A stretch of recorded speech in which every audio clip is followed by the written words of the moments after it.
Selamat malam keluarga Allah, apa kabar Anda pada malam ini? Saya berharap semua dalam keadaan sehat-sehat dan kita bersyukur karena pada malam ini kita dapat kembali berjumpa dalam acara kebaktian keluarga bersama YKB Media Ministry lewat channel YouTube YKB TV.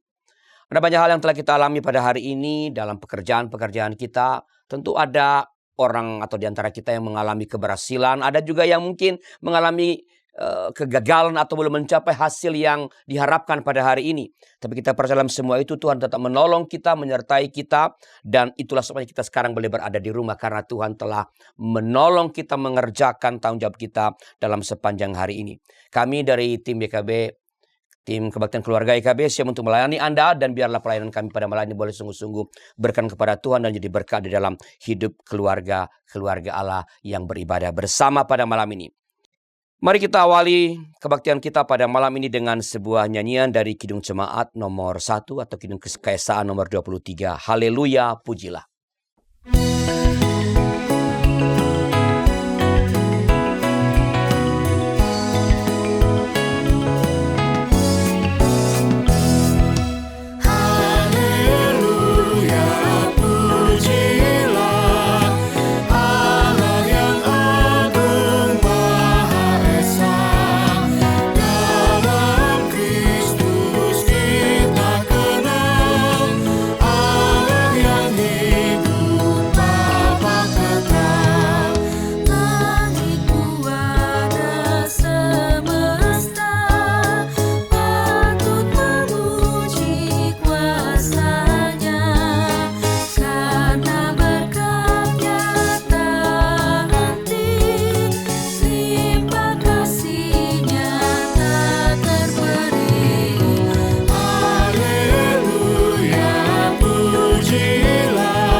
Mari kita berdoa.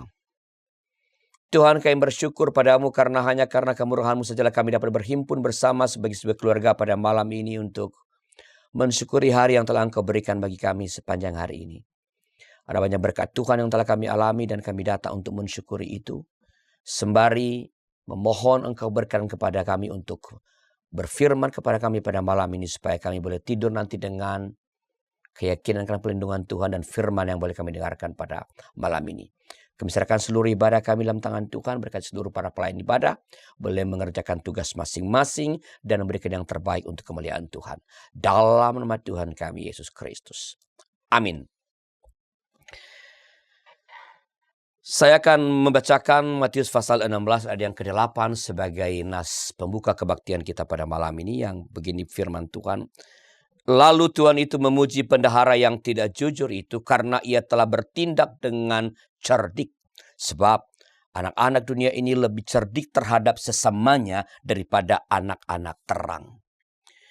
Keluarga Allah, nas ini hendak mengingatkan kita untuk bersikap cerdas dan cerdik dalam menyiapkan masa depan. Baik masa depan dalam dunia ini, pekerjaan kita, hal-hal yang kita siapkan untuk di masa depan kita, maupun bahkan terutama sebenarnya masa depan yang kekal bersama-sama dengan Allah. Kita diingatkan agar kita tak kalah dari kecerdikan dan kecerdasan dunia ini. Tentu tanpa harus mengikuti cara dunia ini dalam menyiapkan masa depan. Mari kita sambut dengan Mazmur 79 ayat pertama sampai dengan bait ayat yang ke-9.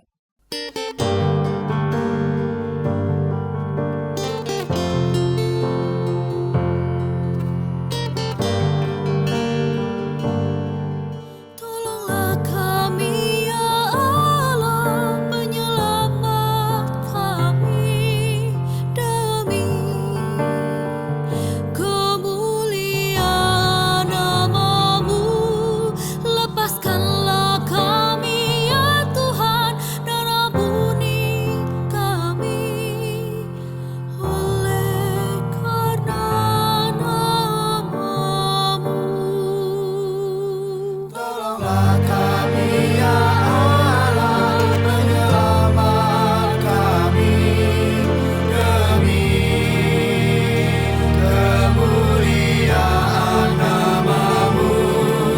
Lepaskanlah kami ya Tuhan, dan ampuni kami, oleh karena nama-Mu. Ya Allah, bangsa lain telah masuk ke tanah milik-Mu, najiskan bait kudus-Mu, Yerusalem jadi puing. Mereka memberikan mayat hamba-hamba-Mu sebagai makanan burung-burung di udara dan daging orang-orang yang Kau kasihi kepada binatang liar di bumi.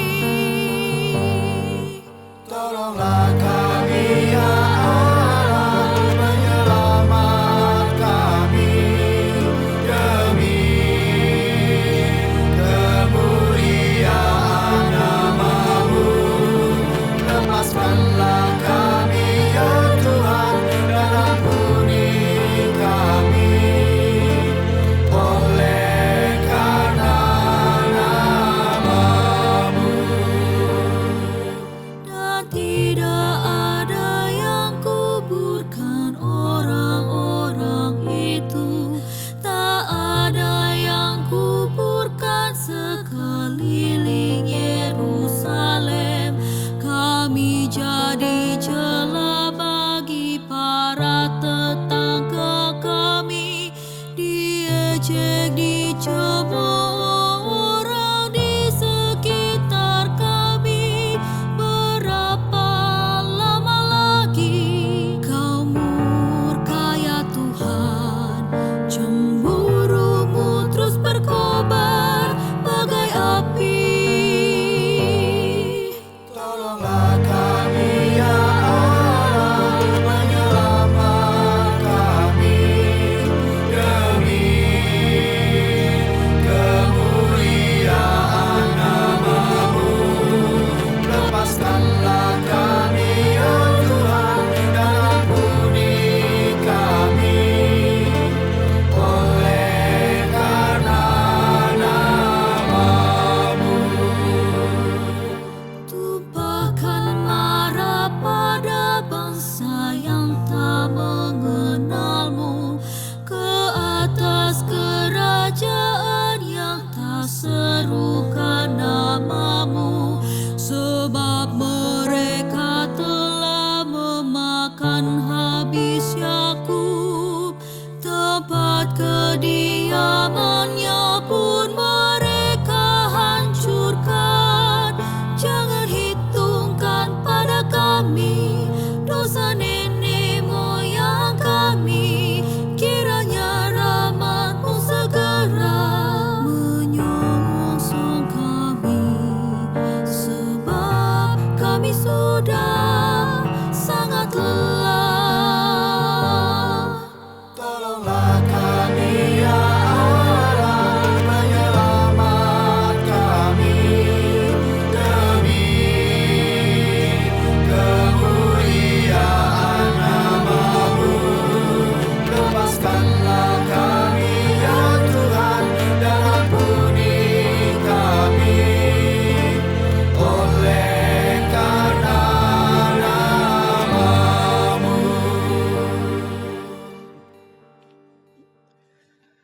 Mari kita berdoa untuk pembacaan Alkitab dan pemberitaan sabda Tuhan. Kita berdoa.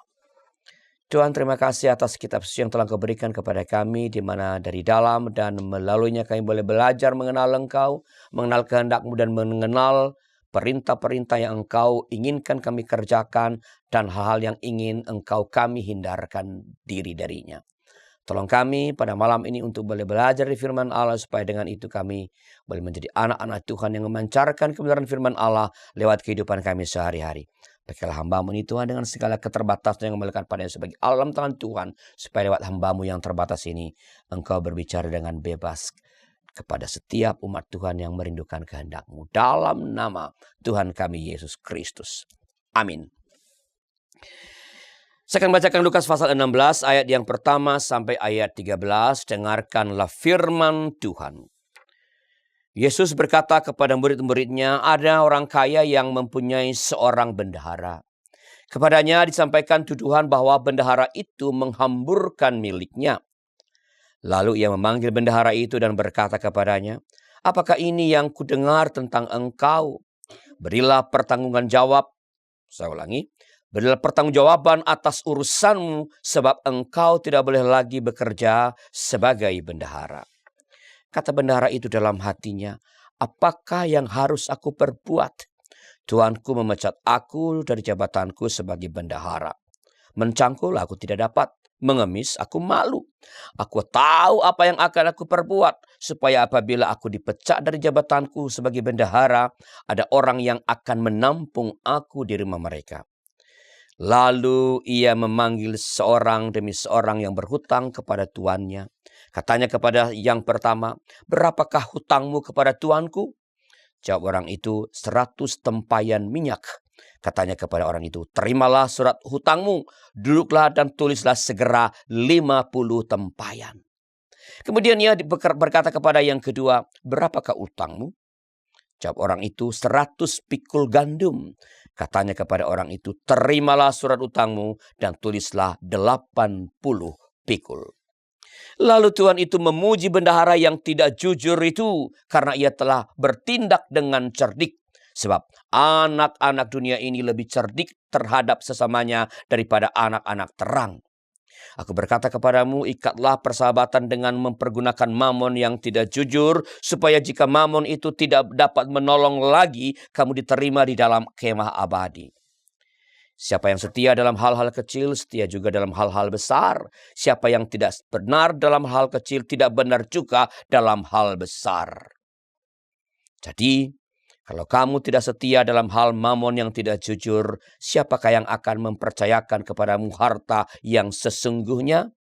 Jikalau kamu tidak setia mengenai harta orang lain, siapakah yang akan memberikan hartamu sendiri kepadamu?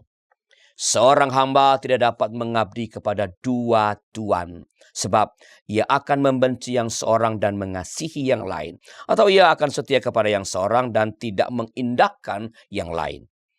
Kamu tidak dapat mengabdi kepada Allah dan kepada Mamon. Demikianlah firman Tuhan yang berbahagia adalah mereka yang mendengarkan firman Allah dan yang memeliharanya. Terpujilah nama Tuhan.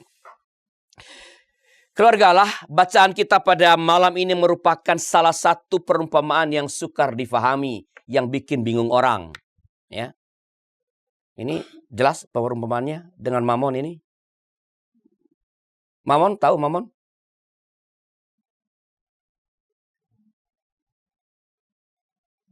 Mamon apa Mamon? Ya, Mamon adalah ungkapan untuk harta. Milik. Ya.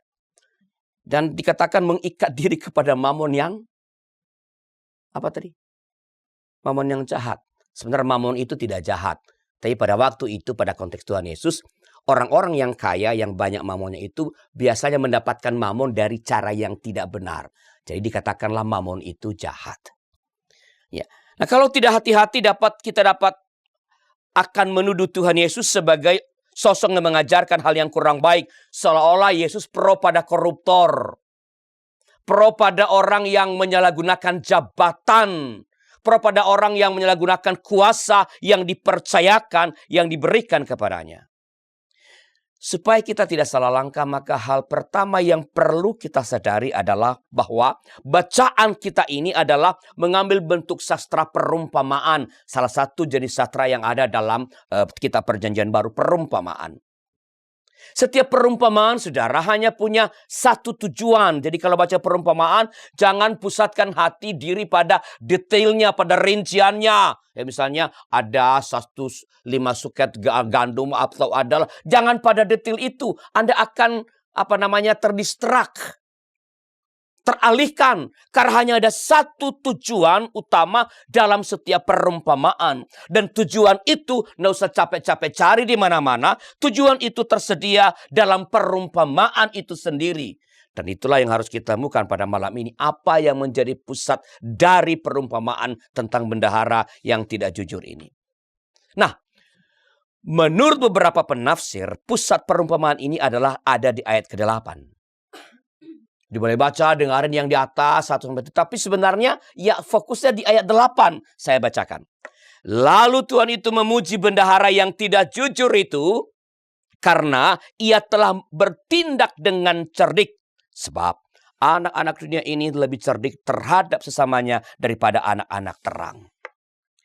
Keluarga Allah, yang dipuji dari bendahara ini bukanlah perilakunya yang korup. Bukan. Tidak memuji bendahara dalam mengerjakan pekerjaan kebendaharaannya, bukan. Yang dipuji bukanlah soal penyalahgunaan jabatan yang ia lakukan. Kalau itu repot nanti. Ya. Yang baru-baru ini memakai nama Alkitab untuk namanya tertangkap tangan KPK. Lalu itu akan dipuji cerdik sekali. Bukan tindak koruptifnya. Bukan penyalahgunaan jabatannya yang dipuji. Sebab sejak awal dari perumpamaan ini sudah jelas bahwa bendahara itu dinyatakan salah. Karena itu dia akan dipecat. Clear. Perbuatannya itu sebenarnya nggak dikatakan korupsi di sini. Menghambur-hamburkan uang tuannya. Jadi dia memanfaatkan uang tuannya itu untuk ya mungkin berpesta-pesta barangkali. Mari kita lihat ayat 2 dari Lukas 16. Lalu ia, sang tuan, memanggil bendahara itu dan berkata kepadanya, apakah ini yang kudengar tentang engkau? Berilah pertanggungjawaban atas urusanmu sebab engkau tidak boleh lagi bekerja sebagai bendahara. Pertanggungjawaban diminta, tetapi tidak lagi diberikan jabatan sebagai bendahara. Itu berarti perbuatan korupnya kalau ya korupsi akan mendapat hukuman yaitu pemecatan. Tak lagi dipercaya sebagai bendahara. Beda dengan negeri kita kan. Ya, jadi wali kota atau bupati atau gubernur terlibat korupsi, dihukum, dikasih keringanan hukumannya, keluar lagi, nyalon lagi, terpilih lagi, korupsi lagi. Ini enggak. Disebut cerdik tapi perbuatannya yang menyalahgunakan jabatan itu diberi hukuman, dipecat. Tidak lagi diberi kepercayaan sebagai bendahara. Perumpamaan ini juga tidak mencatat ada hukuman lain, misalnya dijebol dalam penjara. Ia tidak dimasukkan dalam penjara.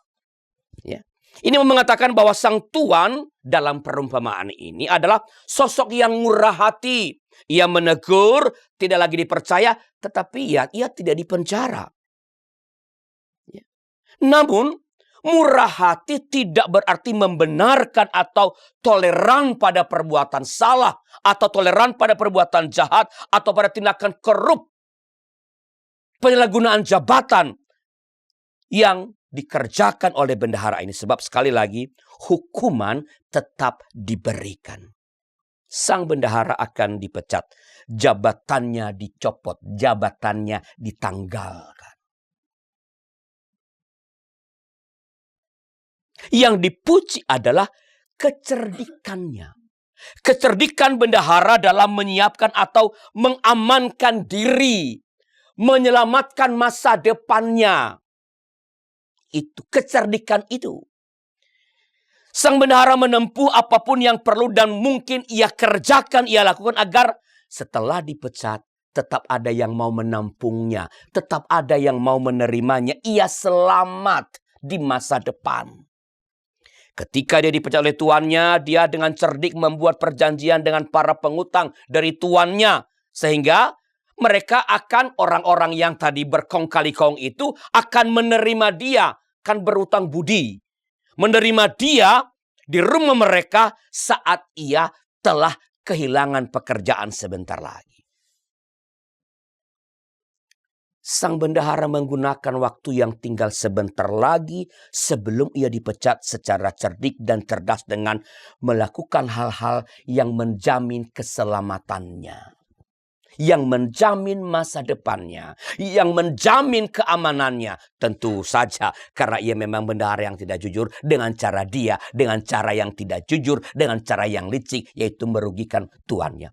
Bukan soal yang merugikan itu yang dipuji, tetapi soal ia memikirkan, melakukan yang bisa ia kerjakan dengan cerdik agar masa depannya terjamin, agar ia selamat. Jadi pesan utama dari perumpamaan ini adalah menjadi cerdik dan cerdaslah. Bukan menjadi koruptor lah, bukan ya. Menjadi cerdik dan cerdaslah. Cerdik dan cerdaslah dalam merespons tantangan bahkan ancaman-ancaman yang ada dalam hidup ini. Sang bendahara terancam. Dan ia merespon itu dengan cerdik dan cerdas. Ia nggak nangis, ia nggak putus asa. Ia mencari jalan keluar agar ia tetap selamat. Cerdik dan cerdaslah dalam memanfaatkan kesempatan yang Tuhan anugerahkan, yang diberikan kepada kita. Kalau bendahara yang tidak jujur berlaku cerdik dan cerdas untuk mengamankan masa depannya yang bersifat fana, kan sementara masa depan itu ya nanti akan mendapat juga penghukuman dari Tuhan kalau berbuat jahat. Kalau bendahara yang tidak jujur ini saja mau bersikap, bertindak cerdik dan cerdas untuk mengamankan masa depannya yang bersifat fana, maka kita, saudara dan saya sebagai orang-orang percaya, sebagai murid-murid Tuhan, anak-anak Tuhan, setidaknya mestinya lebih. Setidaknya harus sama cerdiknya, harus sama cerdasnya dalam menyiapkan masa depan kita. Baik yang fana ini, yang bersifat sementara, dalam dunia ini, maupun bahkan terutama pada masa depan yang kekal, yaitu keselamatan. Harus cerdik dan cerdas untuk menyiapkan masa depan, baik masa depan yang pendek, mau apa ke depan, bekerja di bidang apa, hidup dari mana kalau pensiun, itu masa pendek. Cerdik dan cerdaslah. Ini saya udah 60 tahun, udah emeritus mestinya. Harus cerdik dan cerdas agar ketika sudah pensiun supaya tetap selamat.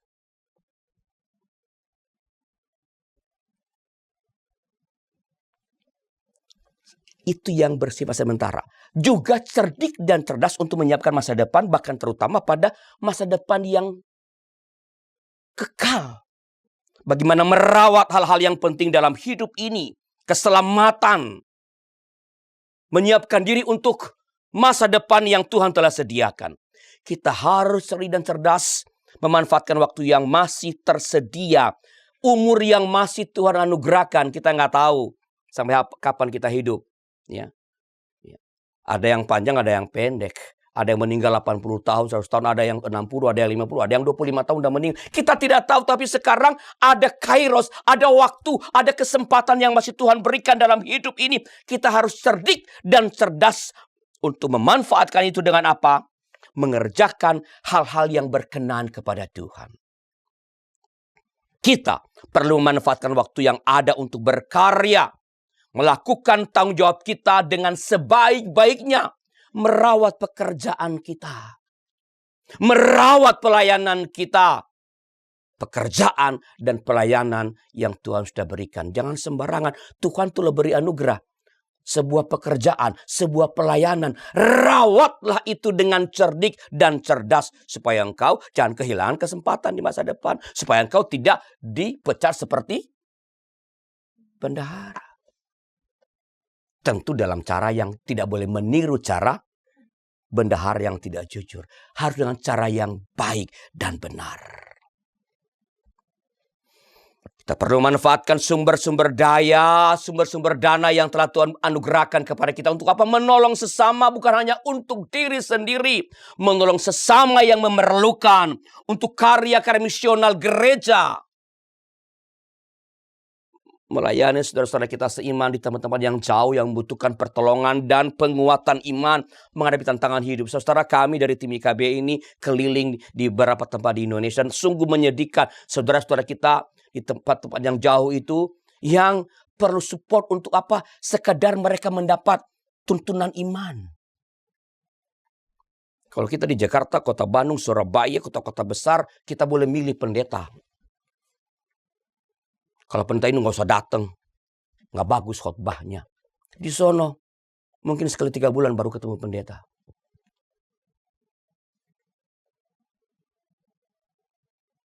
Dan tiap minggu mereka mendapat makanan dari sesama anggota jemaat yang tak pernah dibekali oleh firman Allah. Kadang-kadang untuk naik ke mimbar mesti minum alkohol dulu supaya berani ngomong. Mereka memerlukan support dari kita. Dukungan dari kita. Ya. YKB ini punya komunitas-komunitas. Ya, sekarang ini ada 48 komunitas di berbagai tempat yang kita belum punya di Papua. Kita belum menjangkau Papua. Tapi Sumatera, Sulawesi, Kalimantan, Jawa, ada komunitas yang kita bina imannya dan bina hidupnya supaya kuat menghadapi godaan duit untuk meninggalkan Tuhannya. Harus cerdik dan cerdas memanfaatkan waktu yang ada. Mengelola harta, mengelola potensi yang kita punya, yang gereja saudara punya, yang Anda miliki. Bukan hanya untuk diri sendiri, bukan hanya menggemukkan diri, membesarkan badan, membesarkan gereja sendiri, tapi menjangkau, menolong sesama kita yang membutuhkan pertolongan dan penguatan iman dalam menghadapi tantangan-tantangan hidup yang tidak mudah karena kemiskinan. Kita harus cerdik dan cerdas dalam mengelola dan memanfaatkan waktu. Sehingga waktu tidak habis hanya untuk hal-hal yang egosentris, yang egofilia, cinta diri, hal-hal yang fana. Bukan berarti cinta diri nggak boleh. Kan Tuhan mengatakan kasihilah samamu seperti dirimu mengasihi diri. Tapi jangan hanya mengasihi diri. Jangan hanya menyenangkan diri. Manfaatkan waktu untuk karya-karya misional. Upaya-upaya untuk menghadirkan tanda-tanda kerajaan Allah. Penyebar luasan Injil. Bisa sendirian kalau Anda bisa. Bisa berhimpun bersama 1, 2, 3, 4, 5 orang. Atau melalui lembaga-lembaga pekabaran Injil yang ada di berbagai tempat. Termasuk dengan YKB. Yang memang dibentuk sebagai lembaga pekabaran Injil lewat media. Keluarga Allah. Dunia yang tidak baik-baik saja ini mesti disikapi, mesti direspon dengan cerdik dan cerdas. Kita harus cerdik dan cerdas untuk menghadapi dunia ini. Kalau bendahara yang tidak jujur saja dengan cara yang licik, memanfaatkan harta tuannya yang dia kelola dengan cerdik, ya kita bilang sebenarnya agak licik ya, likiat ya. Untuk mempersiapkan masa depannya di dunia ini, maka saudara dan saya harus paling tidak setara. Kalau bisa lebih dari itu,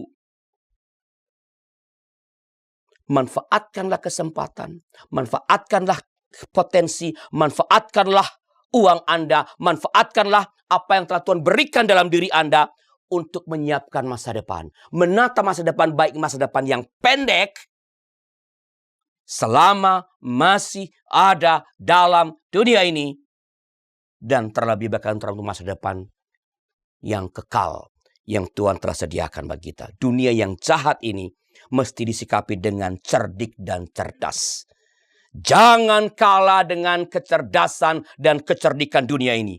Tentu saja dengan cara yang benar. Yang tidak meniru bendahara yang culas. Kita harus tidak boleh kalah dengan kecerdikan, kecerdasan dunia ini. Tentu dengan saja dengan cara yang benar. Dengan cara yang berkenan kepada Allah. Kiranya Tuhan menolong kita. Saat teduh bagi kita.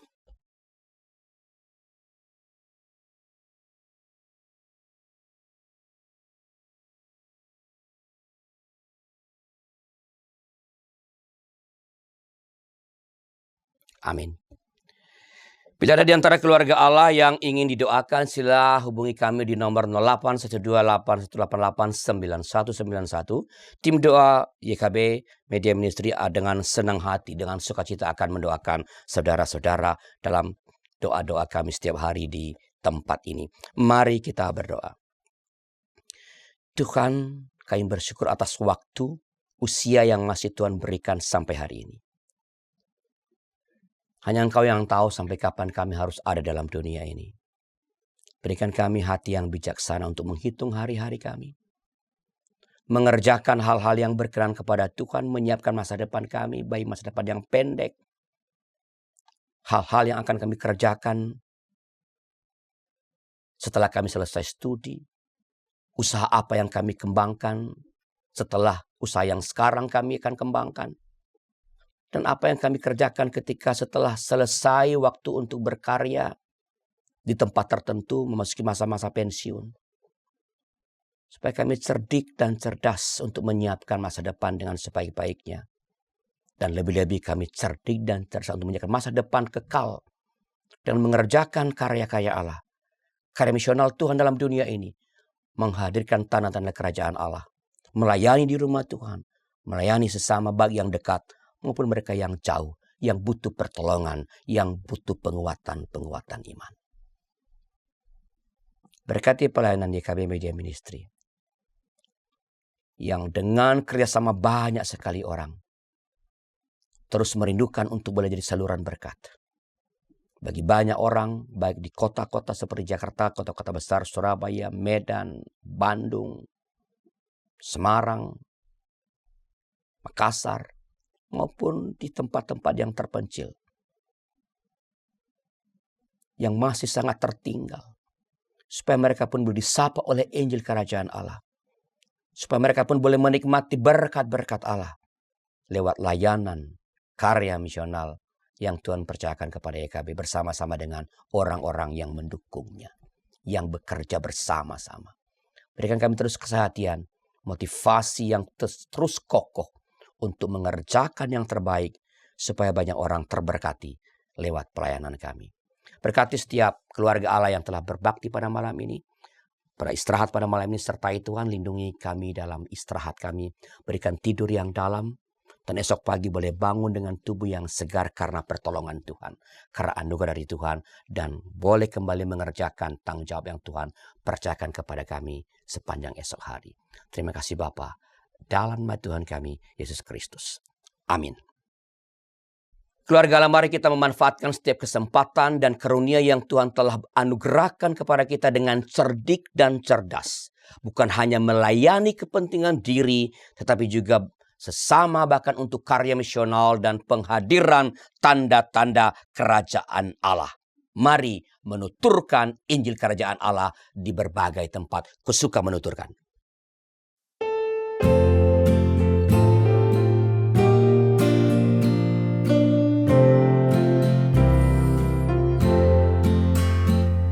Suka menuturkan cerita mulia, cerita Tuhan Yesus dan cinta kasih-Nya. Ku suka menuturkan cerita yang benar, penawar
bersama berdiri dan menyambut berkat dari Tuhan. Terimalah berkat Tuhan. Anugerah Tuhan Yesus dan kasih Allah Bapa serta persekutuan Roh Kudus menyertai saudara sekala ini sepanjang malam ini dalam istirahat dan sampai selama-lamanya.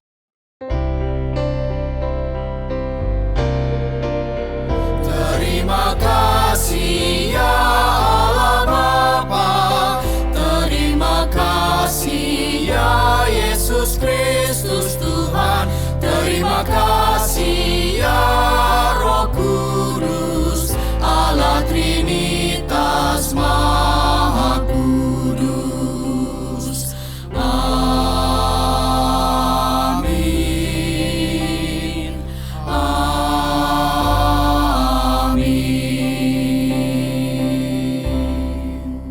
Silakan duduk saat teduh bagi kita.